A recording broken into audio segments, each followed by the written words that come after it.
σαν φωτογράφος και εγώ που το σπουδάζουμε το θέμα, είμαι πολύ χαρούμενος που έχω δίπλα μου αυτή τη στιγμή τον κύριο Γεώργιο Τατάκη. Γιώργο μπορεί να με λες, εντάξει. Τον κύριο Γιώργο Τατάκη. Καλησπέρα, να είσαι καλά. Ευχαριστώ για την πρόσκληση. Να ξεκινήσουμε αρχικά με εσάς. Θέλω να μας πείτε λίγο... Το αγαπημένο μου θέμα. Να μας πείτε την ιστορία σας, πώς ξεκινήσατε με τη φωτογραφία και το ταξίδι πώς ξεκινάει. Κοίταξε, τώρα ό,τι είχε να κάνει με σχέση μου άρεσε από μικρό. Η αλήθεια είναι ότι από μικρός ζωγράφιζα, έπαιζα πιάνο, όλο αυτό το κομμάτι. Τέλος πάντων με τη φωτογραφία άρχισα να έχω ενδιαφέρον, ας πούμε γύρω στα 14-15, όπου περισσότερο με ενδιέφερε η φωτογραφική μηχανή σαν μηχανισμός παρά η ίδια η φωτογραφία. Και επειδή έβλεπα τις διάφορες μηχανές που κυκλοφορούν, ήθελα και εγώ να πάρω μια φωτογραφική μηχανή. Ίσως το μικρόβιο μου το έχει κολλήσει η μάνα μου, γιατί θυμάμαι από μικρός ότι όπου πηγαίναμε ήταν συνέχεια μια φωτογραφική μηχανή στο χέρι και μας... Δηλαδή τράβαγε φωτογραφίες όπως... Ναι, ξέρεις, τις φωτογραφίες που τραβάγαμε για τις διακοπές, με τις Kodak τις μικρές εκεί της στιγμής, ας πούμε. Τέλος πάντων, εκεί με το χαρτζηλίκι μάζευα, είχα κάνει ένα κουμπάρα και εκεί γύρω στα 15 πήρα την πρώτη μου φωτογραφική μηχανή, η οποία και αυτή ήταν μια Kodak έτσι υπεραυτόματη, τέλος πάντων, πάταγε στο κουμπάκι και ό,τι έβγαζε. Και η αλήθεια είναι ότι όταν πήγα τότε με φιλμ προφανώς, έτσι, όταν πήγα να το εμφανίσω, αυτός που τις εμφάνισε μου είπε, μου λέει, έχεις μάτι, λέει, για φωτογραφία. Ούτε καταλάβαινα εγώ τι εννοούσε, προφανώς, εντάξει, τώρα ξέρω τι εννοούσε, αλλά τότε μου φάνηκε περίεργο, αλλά λέω ότι μάλλον κάτι καλά κάνω και άρχισε να με ενδιαφέρει περισσότερο το θέμα. Τώρα ενδιάμεσα έφυγα, πήγα στη Σκωτία, στο Εδιμβούργο, σπούδασα ηλεκτρολόγος μηχανικός.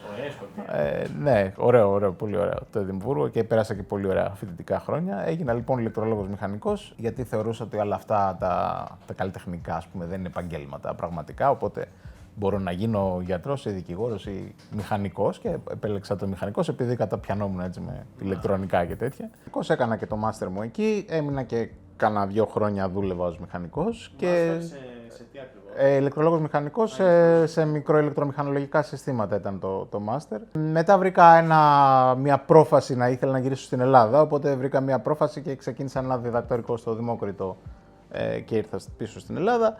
Τέλος πάντων, μετά πολλά, άφησα το διδακτορικό μετά από λίγο καιρό, γιατί είδα ότι παίρνει πάρα πολύ χρόνο αυτό και πήγα δούλεψα καμιά 10 χρόνια ως μηχανικός. Και εντωμεταξύ υπήρχε αυτό το μικρόβιο έτσι, της φωτογραφίας, της τέχνης, όλο αυτό το κομμάτι από πίσω. Η τελευταία μου μάλιστα εργασία ως μηχανικός είχε πάρα πολλά ταξίδια σε όλο τον κόσμο, οπότε αυτό μου έβαλε περισσότερο το μικρόβιο της φωτογραφίας και επειδή είχα και λίγο περισσότερα χρήματα μπορούσα να πάρω τις πιο καλές μηχανές και λίγο είχα αρχίσει να πορώνομαι, ας πούμε, σε εισαγωγικά. Μέχρι που είχα φτάσει σε σημείο να ακούω podcast στο δρόμο για τη δουλειά, για φωτογραφία, να έχω φτιάξει σκοτεινό θάλαμο στην κρεβατοκάμαρά μου. Σκοτεινό θάλαμο? Ναι, βέβαια. Και έτσι κάποια στιγμή λέω ότι μάλλον αυτό μου αρέσει να κάνω. Και έτσι στα κουτούρου πήγα μια μέρα στη δουλειά και αποφάσισα να γίνω φωτογράφος και θα φύγω από τη δουλειά. Δεν ήξερα καν τι θα κάνω, τι θα γίνει. Μεγάλο ρίσκο. Ναι. Οπότε έτσι ξεκίνησε, ας πούμε, η φωτογραφία. Το 2015 ήταν αυτό. Εκεί που αποφασίζετε να σταματήσετε τη δουλειά σας που κάνετε και να μείνετε στη φωτογραφία. Πώς εσείς ήσασταν τόσο αποφασισμένοι να το κάνετε, δηλαδή τι σκεφτήκατε εκείνη τη στιγμή? Να σου πω ακριβώς, το οικονομικό σίγουρα δεν το σκέφτηκα, δηλαδή αν σε ενδιαφέρουν τα χρήματα, αυτό είναι το λάθος επάγγελμα 100%. Αλλά πέρα από αυτό, αυτό που πραγματικά σκέφτηκα είναι όταν ήμουν στο γραφείο και δούλευα, σκέφτηκα ότι όταν πεθάνω, τι θα πω στον εαυτό μου, ότι τι έκανα στη ζωή μου. Τάισα τον εαυτό μου μέχρι να πεθάνω. Δηλαδή, δεν το ήθελα αυτό. Δηλαδή, με ενδιαφέρει κατά μία έννοια και η στεροφημία, όχι από έπαρση, αλλά ότι αφήνουμε κάτι πίσω μας ή βοηθάμε λίγο τον κόσμο να γίνει καλύτερος με κάποια έννοια. Οπότε, επειδή αυτό ήταν αυτό που μου άρεσε, αυτό που ήθελα να κάνω, είπα ότι θα το κάνω ό,τι και να γίνει και θα βρω την άκρη. Οι γονείς σας πώς το αντιμετωπίσαν ή δεν σας ένοιαζε τότε για... Οι γονείς μου είναι σχετικά χαλαροί με την έννοια ότι, όχι χαλαροί, είναι υποστηρικτικοί. Χαλαροί δεν είναι, απλά την αγωνία τους την κρύβουν. Είναι υποστηρικτικοί, μου λένε κάνε αυτό που νομίζεις, αλλά πιστεύω ότι τους πήγε 3 και 1 η αλήθεια. Τι φωτογραφίζετε στην αρχή? με τι ξεκινάτε και μετά συνεχίζετε και φτάνετε σε αυτό το σημείο που είστε τώρα? Την αρχή φωτογράφιζα τα πάντα, ας πούμε, αλλά με προσέλκυαν περισσότερο οι άνθρωποι και τα πρόσωπα. Ας πούμε, έκανα αυτό που λέμε street photography, που μάλλον περισσότεροι με αυτό ξεκινάνε, όσοι ενδιαφέρονται για ανθρώπους τουλάχιστον. Ναι, αυτό ειδικά με τα πολλά ταξίδια, ας πούμε, σε μέρη έτσι πιο εξωτικά, ξέρω, κάτι Ινδίες, κάτι Ιαπωνίες, κάτι αυτά, μου έκανε κλικ να φωτογραφίζω έτσι street φωτογραφίες και έτσι ξεκίνησα. Τώρα αργότερα άλλαξε αυτό. Άρχισα δηλαδή να μελετάω και παλιούς φωτογράφους, master φωτογράφους που άρχισα να θαυμάζω και ήθελα να κάνω κι εγώ παρόμοια δουλειά με αυτούς. Είχα λίγο και στο μυαλό μου ότι η τέχνη πρέπει λίγο να πηγαίνει την ανθρωπότητα ένα βήμα πιο δίπλα τουλάχιστον ή κάτι να προσφέρει. Και έτσι ξεκίνησα με το πρώτο το project, το ήθος, που είχε να κάνει με παραδοσιακά δρόμενα που φαινόντουσαν στα μάτια μου έτσι λίγο περίεργα, όπως είναι, ξέρω εγώ, τα μομογέρια, κάτι έτσι χριστουγεννιάτικα, οι αράπηδες εκεί που έχουν στη Δράμα, κάτι τέτοιου είδους. Ταξίδευα συνεχόμενα όσο μπορούσα, τέλος πάντων. Σε δρόμενα πήγαινα ακριβώς γιατί δεν είχα τη δυνατότητα να είμαι μονίμως σε ένα ταξίδι, οπότε σκέφτηκα ότι αν πας στα Κουτουρού, ας πούμε, σε ένα χωριό, είναι δύσκολο να βρεις θέμα να φωτογραφίσεις, αλλά τουλάχιστον στο δρόμενο είναι ένα διήμερο, τριήμερο που οι άνθρωποι κάνουν κάτι έτσι πολύ συγκεκριμένο, πολύ περίεργο, είναι εντυμένοι, ξέρω εγώ, κάπως, οπότε έχει λίγο πιο φωτογραφικό θέμα, ας πούμε, διαθέσιμο. Έτσι ξεκίνησα με αυτό. Φυσικά, επειδή μου άρεσε πολύ η επαρχία της Ελλάδας, μου άρεσαν πολύ οι διαφορετικές, ας πούμε, τοπικές αρχιτεκτονικές, ίσως και λόγω κάποιας νοσταλγίας που είχα, επειδή έλειπα στο εξωτερικό και ήθελα έτσι λίγο να ζήσω την Ελλάδα περισσότερο.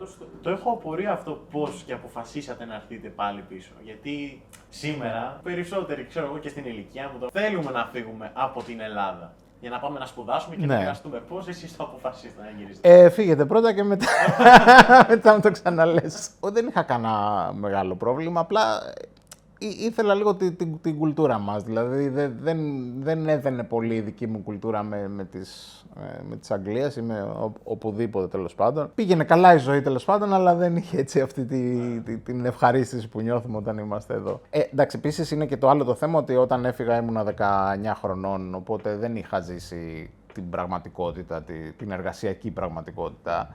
Και είχα στο μυαλό μου μόνο το κέφι και το γλέντι και τα πάρτι και μετά, εντάξει, εν πάση περιπτώσει δεν μετανιώνω πάντως, ήταν καλή επιλογή μου, θεωρώ. Αν σας ρωτούσε κάποιος τώρα, σε αυτό το σημείο που βρίσκεστε, τι φωτογραφίες τραβάτε, τι θα απαντούσατε? Τώρα είμαι στο δεύτερο project, μετά το ήθος, ας πούμε, το οποίο το ονομάζω Καριάτης. Ουσιαστικά είναι μια εξέλιξη του προηγούμενου έργου. Στο προηγούμενο έργο φωτογράφιζα στιγμιότυπα, πήγαινα στο δρόμενο και φωτογράφιζα κάποια σκηνή που εκτελισόταν μπροστά μου. Εκεί, τη στιγμή επιτόπου. Ακριβώς, ναι. Οπότε τώρα στην εξέλιξη, καταρχάς, τώρα πλέον φωτογραφίζω γυναικείες παραδοσιακές φορεσιές συγκεκριμένα, γιατί έχουμε τεράστιο πλούτο στην Ελλάδα και δεν φωτογραφίζω αντρικές, ακριβώς για το λόγο ότι οι αντρικές είναι πολύ λίγες οι παραλλαγές που έχουμε στην Ελλάδα, οπότε έχει πολύ πιο ενδιαφέρον το γυναικείο ένδυμα. Και η διαφορά είναι τώρα ότι σκηνοθετώ πλήρως την φωτογραφία, δηλαδή και το πώς στείνονται οι κοπέλες και το σε τι περιβάλλον βρίσκονται και όλο το κάδρο προσπαθώ όσο το δυνατόν να είναι τέλειο στα δικά μου. Μπορεί να είναι σε εσωτερικούς χώρους όπου θα φτιάξω συνθέσεις, ξέρω εγώ, με λουλούδια, με φρούτα, με αντικείμενα, οπότε είναι όλο σκηνοθετημένο τώρα. Σας βοηθάνε κάποιοι άνθρωποι, έχετε δικό σας προσωπικό? Όχι, δικό μου προσωπικό δεν έχω, αλλά με βοηθάνε πάρα πολύ οι άνθρωποι που ασχολούνται με τις ίδιες τις φορεσιές. Με βοηθάνε, δεν εννοώ με την έννοια την οικονομική, ούτε υπάρχει κανένας φορέας, ας πούμε, από πίσω μου που με βοηθάει. Έχω κάποιους επιστημονικούς συνεργάτες που με κατευθύνουν σε ποιους να απευθυνθώ για να βρω κατάλληλες φορεσιές που είτε είναι αυθεντικές είτε είναι πολύ καλής ποιότητας πιστά αντίγραφα. Και μετά ο εκάστοτε, ας πούμε, τοπικός παράγοντας που με βοηθάει, ο οποίος συνήθως είναι χωροδιδάσκαλος ή έχει κάποιον τοπικό παραδοσιακό σύλλογο, κάπως έτσι, ας πούμε. Και συνήθως επειδή οι χωροδιδάσκαλοι έχουν και άτομα που πηγαίνουν, ας πούμε, στους χώρους, οπότε βρίσκουμε και τα μοντέλα με αυτόν τον τρόπο. Από όλα αυτά που έχετε κάνει μέχρι στιγμή, ποια είναι τα τρία πράγματα που πιστεύετε ότι αυτές οι τρεις φωτογραφίες, να το πω και έτσι, είναι απίστευτες. Δεν υπάρχουν άλλες στον κόσμο. Είναι το καλύτερο κομμάτι που έχω. Ναι, δεν είμαι γενικά της λογικής αυτής. Δηλαδή και για τις φωτογραφίες που ρωτάς, λίγο με ενδιαφέρουν οι φωτογραφίες που έχω βγάλει. Με ενδιαφέρει περισσότερο το φωτογραφίζing παρά η φωτογραφία. Δηλαδή την ώρα που φωτογραφίζω, μου αρέσει όταν, ξέρεις, εκείνη τη στιγμή στο viewfinder βλέπω αυτό που είχα φανταστεί στο μυαλό μου. Αυτό είναι που μου δίνει την ευχαρίστηση. Μετά οι φωτογραφίες που έχω βγάλει είναι περισσότερο για τους άλλους να τις βλέπουν και να μένει τέλος πάντων ό,τι είναι αυτό που μένει. Από εκεί και πέρα έχω κάποια πράγματα, δηλαδή υπάρχουν κάποια βραβεία από πίσω, κάποιες δημοσιεύσεις που καλά είναι όταν έρχονται, ας πούμε και στους New York Times όταν δημοσιεύτηκα και στο περιοδικό της Leica, στο LFI και αυτά ήταν... Πάντα είναι μια ευχάριστη νότα όταν γίνονται, αλλά εμένα με ενδιαφέρει το να έχω τη δυνατότητα να κάνω αυτό που μου αρέσει, που είναι να φωτογραφίζω. Μιλήσατε πριν για κάποιες βραβεύσεις. Μπορείτε να μας μιλήσετε λίγο για αυτό? Ναι, τα βραβεία είναι από διάφορες διοργανώσεις που γίνονται. Η αλήθεια είναι ότι δεν είμαι πολύ των διαγωνισμών, με την έννοια ότι δεν θεωρώ ότι μου προσφέρει εμένα κάτι και... Ίσα-ίσα νομίζω οι διαγωνισμοί περισσότερο απογοήτευση σου φέρνουν παρά επιτυχία. Με την έννοια ότι ξέρεις, σε πολλούς διαγωνισμούς ερχόμουν δεύτερος και νευρίαζα, ας πούμε. Λέγα γιατί ήρθα δεύτερος. Πιο πολύ στεναχωριόμουν παρά χαιρόμουν. Αλλά ουσιαστικά αυτό που έκανα είναι επί μία χρονιά συμμετείχα σε διάφορους διαγωνισμούς, γιατί ξέρω ότι για τους άλλους είναι ένα φίλτρο αυτό που πολλοί, ας πούμε, που θα θέλω ίσως να συνεργαστώ στο μέλλον, να το θεωρήσουν καλό ότι έχω διάφορα βραβεία. Να το χρησιμοποιήσετε στο βιογραφικό σας. Ναι, με αυτή την έννοια. Οπότε πήρα έτσι σε κάποιους διαγωνισμούς μέρος, μια χρονιά και η αλήθεια είναι ότι κέρδισα σε όλους. Έχω τώρα 22 βραβεία ουσιαστικά. Είναι, σημαντικά είναι στο Sony World Photography Awards που ήρθα δεύτερος στο διαγωνισμό. Κάποια έτσι ασπρόμαυρα. Στη Sony συμμετείχαν 44.000 ή 4.000, δεν ξέρω. Όχι, ήταν σε εκατοντάδες χιλιάδες ο αριθμός. Εκατοντάδες χιλιάδες και βγήκατε και δεύτερος. Ναι. Πολύ καλό. Στο IPA, στο International Photography Awards, στα Monovisions που ήρθα πρώτος, στο Festival της Βιέννης πάλι πρώτος, διάφορα τέλος πάντων υπάρχουν αυτά. Το επάγγελμα του φωτογράφου τελειώνει ποτέ? Αυτό είναι καλή ερώτηση, γιατί δεν μπορώ να σου απαντήσω σίγουρα αν είναι έτσι ή αλλιώς. Δηλαδή θέλω να πω ότι για άλλους είναι έτσι, για άλλους είναι αλλιώς, με την έννοια ότι δεν σταματάει ως επάγγελμα ποτέ, δεν θα βγει στη σύνταξη, αλλά επειδή το κάνουν συνήθως άνθρωποι που είναι δημιουργικοί, όχι συνήθως, το κάνουν άνθρωποι που είναι δημιουργικοί και θέλουν να δημιουργούν. Το θέμα είναι αν βαρεθείς να φωτογραφίζεις και θες να δημιουργήσεις με κάποιον άλλο τρόπο. Δηλαδή, μπορεί ξαφνικά να σου έρθει να γίνεις ζωγράφος, να γίνεις σκηνοθέτης, να κάνεις κάτι διαφορετικό. Άρα δεν σταματάει στην πραγματικότητα, εξελίσσεται. Αυτή είναι η απάντηση. Τι θα αλλάζατε τον παλιό, στον παρελθοντικό, ξέρω εγώ, Γιώργο, όταν έκανε τα πρώτα του βήματα στη φωτογραφία? Θα του δίνατε κάποιες συμβουλές, τον έχετε τώρα μπροστά σας? Δεν θα ήθελα να χαλάσω το συνεχές του χωροχρόνου, οπότε δεν ξέρω αν άλλαζα κάτι. Πολλά σκέφτομαι κατά καιρούς, αλλά από την άλλη δεν ξέρεις ότι αν άλλαζες κάτι, μήπως η πορεία σου ήταν μετά τελείως διαφορετική στο μέλλον, οπότε νομίζω μέχρι καλά είμαι σε αυτή τη φάση, οπότε δεν πιστεύω ότι χρειάζεται να αλλάξω κάτι. Στην άποψη ότι η φωτογραφία δεν είναι επάγγελμα και είναι ξεκάθαρα τέχνη, συμφωνείτε ή διαφωνείτε? Διαφωνώ με την έννοια ότι αν είναι έτσι, τότε δεν θα έπρεπε να υπάρχουν φωτογράφοι. Δηλαδή, με την έννοια δεν θα έπρεπε να υπάρχουν φωτογράφοι που βιοπορίζονται από αυτό. Θα έπρεπε να το κάνουν σαν χόμπι. Θεωρώ ότι το να κάνεις κάτι σαν χόμπι δεν μπορείς ποτέ να το κάνεις καλά. Πρέπει αυτό που κάνεις να το κάνεις στο 100% του χρόνου σου και να προσπαθείς, και ειδικά ένα τέτοιο αντικείμενο όπως η φωτογραφία, που δεν είναι...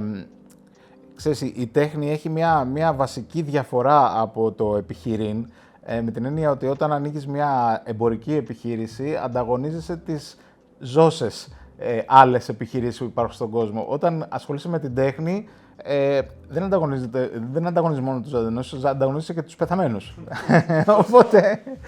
Οπότε είναι ακόμα πιο δύσκολα τα πράγματα. Ποιο είναι το όνειρο και ποιος είναι ο φόβος ενός φωτογράφου? Ενός φωτογράφου ή εμένα? Σήμερα μιλάμε για εσάς. Γιατί δεν ξέρω τι καθένας φταίει. Εμένα στόχος μου είναι η δουλειά μου να γίνει το πρόσωπο της παράδοσης της Ελλάδας. Οπότε αυτός είναι, όχι μάλλον είναι ο βασικός στόχος του φωτογραφικού μου brand. Τώρα, αν αργότερα κάνω και άλλα πράγματα, θα έχω και καινούργιους στόχους, αρκεί να τον πετύχω αυτό τον πρώτο. Ο φόβος είναι ότι δεν θα καταφέρω να συνεχίσω να κάνω αυτό που κάνω, αν και έχει αρχίσει να εξαλείφεται, ας πούμε, κατά μία έννοια, γιατί τώρα, ας πούμε, κάθε χρόνο, τώρα έχει ξεκινήσει και, ας πούμε, αποδίδει κάπως αυτό που κάνω, ώστε να μπορώ να το συνεχίζω. Γιατί στην αρχή που φωτογράφιζα και πήγαινα στα δρόμενα, έχω κάνει τα πάντα, έτσι. Κοιμόμουν στο αυτοκίνητο, κοιμόμουν στους αγρούς, πήγαινα, ξέρω εγώ, οδηγούσα εκτός διοδίων τους δρόμους για να γλιτώνω χρήματα, οπότε ναι. Εντάξει, τώρα είμαι σε μια καλύτερη κατάσταση, ομολογώ, οπότε...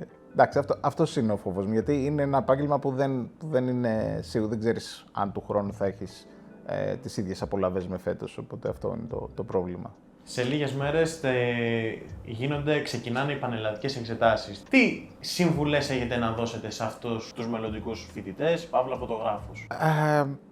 Δεν είναι πολύ αισιόδοξες.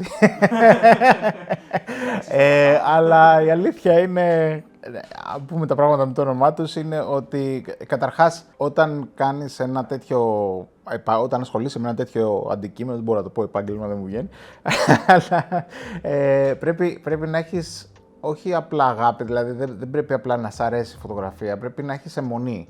Πρέπει να μην μπορείς να κάνεις αλλιώς, αν δεν το κάνεις αυτό. Μόνο έτσι μπορείς να προχωρήσεις.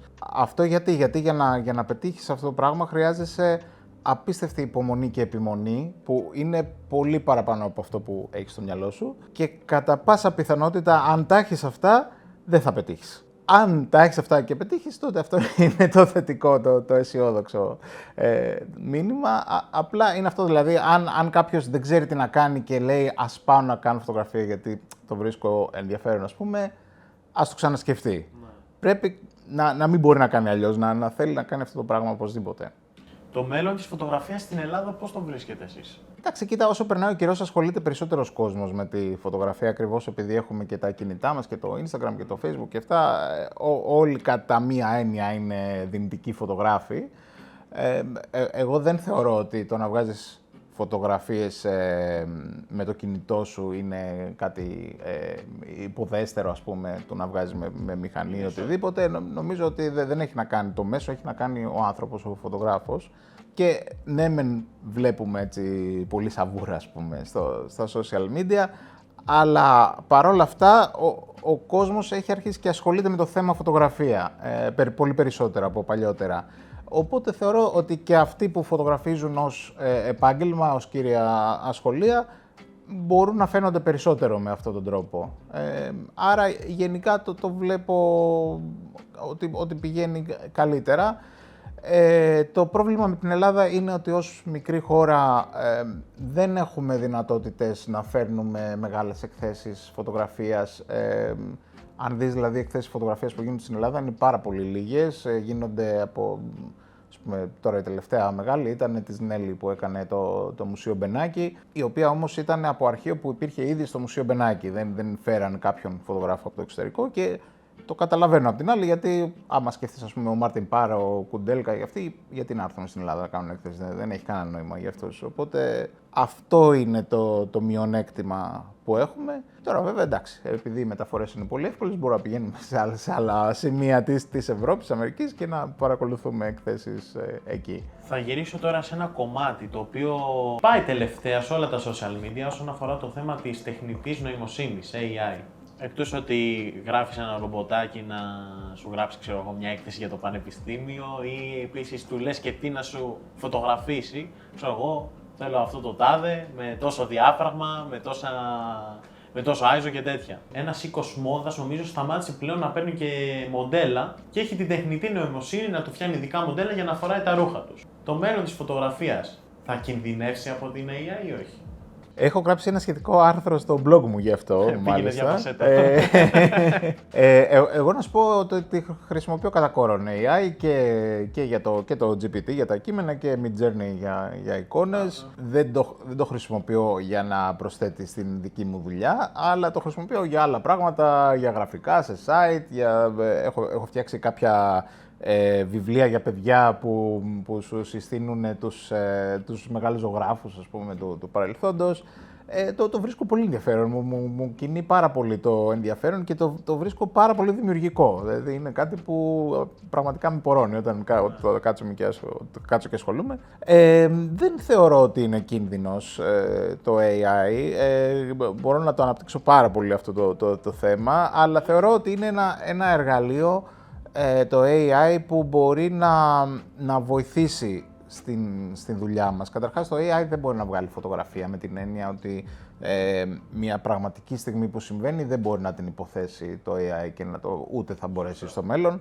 Οπότε αυτό είναι πάντα κάτι χρήσιμο. Τώρα το μεγάλο θέμα με το AI που πιστεύω ότι δεν θα μπορέσει ποτέ να κατακτήσει το ίδιο το AI είναι ότι θεωρώ ότι αυτή τη στιγμή το AI είναι πολύ καλλιτεχνικό μέσο, γιατί κάνει λάθη ακόμα. Και ουσιαστικά τα λάθη είναι αυτά που προχωράνε την τέχνη μπροστά. Και άμα παρατηρήσεις, άμα το χρησιμοποιήσεις, δηλαδή θα δεις ότι κάνει λάθη που θα έκανε ένας άπειρος ζωγράφος, ας πούμε.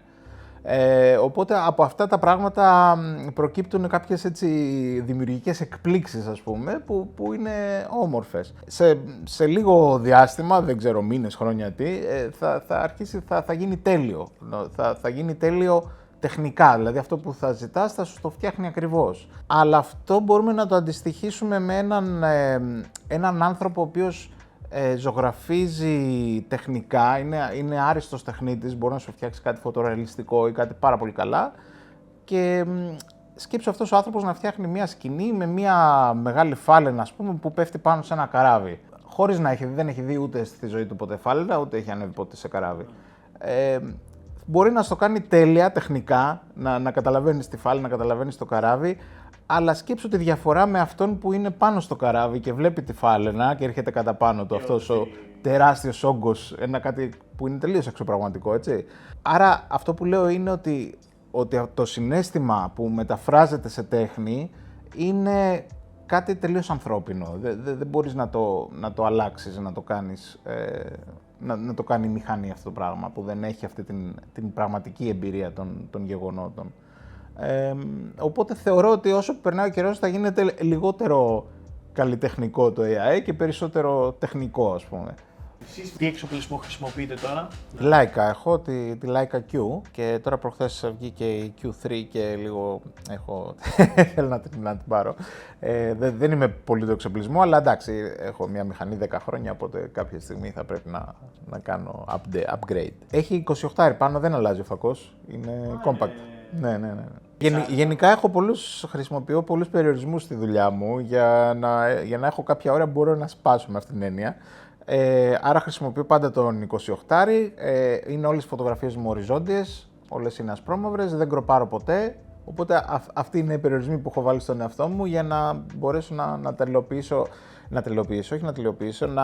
ουσιαστικά να βγάλω από τη μέση τη φωτογραφική μηχανή, δηλαδή όσο το δυνατόν αυτό που έχω στο μυαλό μου να μπορώ πιο γρήγορα να το κάνω πράξη. Τι tips θα δίνατε στους νέους φωτογράφους? Νομίζω το βασικό το tip είναι να φωτογραφίζει συνέχεια. Δηλαδή όσο περισσότερες κακές φωτογραφίες κάνεις, τόσο καλύτερα. Αυτό είναι που βοηθάει πάρα πολύ. Όπως έλεγε και ο Μπρεσόν, ότι οι πρώτες 10.000 φωτογραφίες είναι για πέταμα. Τώρα πια είναι οι πρώτες 10 εκατομμύρια φωτογραφίες, γιατί είμαστε στην ψηφιακή εποχή. Οπότε αυτό είναι, και φυσικά να βλέπουν πολλές καλές φωτογραφίες. Αυτό είναι πολύ σημαντικό, δηλαδή καλές φωτογραφίες, όχι όμως άμα μπεις, ας πούμε, Facebook, Instagram, αυτά είναι δύσκολο να ξεχωρίσεις το καλό από το κακό όταν δεν ξέρει, όταν είσαι νέος. Οπότε καλό είναι να μπαίνουν σε πλατφόρμες, ας πούμε, που έχουν φιλτραρισμένο περιεχόμενο, ή για παράδειγμα σε μεγάλα πρακτορεία όπως είναι η Magnum Photos, τα υπόλοιπα, το V, ξέρω εγώ, τα Panos, όλα αυτά τα μεγάλα πρακτορεία και να βλέπουν όσο το δυνατόν περισσότερες φωτογραφίες. Δηλαδή η μεγάλη διαφορά ενός ανθρώπου που καταλαβαίνει μπροστά το κάδρο και τη σύνθεση είναι ότι αυτός ο άνθρωπος έχει δει πολλές καλές φωτογραφίες, πολύ περισσότερες από αυτόν που δεν το καταλαβαίνει, εν πάση περιπτώσει. Θα ευχαριστήσω πάρα πολύ τον κύριο Γιώργο Τατάκη. Εγώ ευχαριστώ για την πρόσκληση. Αυτά είχαμε να πούμε σήμερα, παιδιά. Πατήστε ένα like αν σας άρεσε το βίντεο, subscribe αν δεν έχετε κάνει σε αυτό το κανάλι. Ακολουθήστε το Instagram του κύριου Γιώργου Τατάκη, θα βρίσκεται κάτω στην περιγραφή. Και το δικό μου Instagram, μην με ξεχνάτε εμένα. Και μέχρι την επόμενη φορά, παιδιά, ήμουν ο Βίπ 7 και ήταν ο κύριος Γιώργος Τατάκης. Να είστε καλά, καλή συνέχεια σε όλους.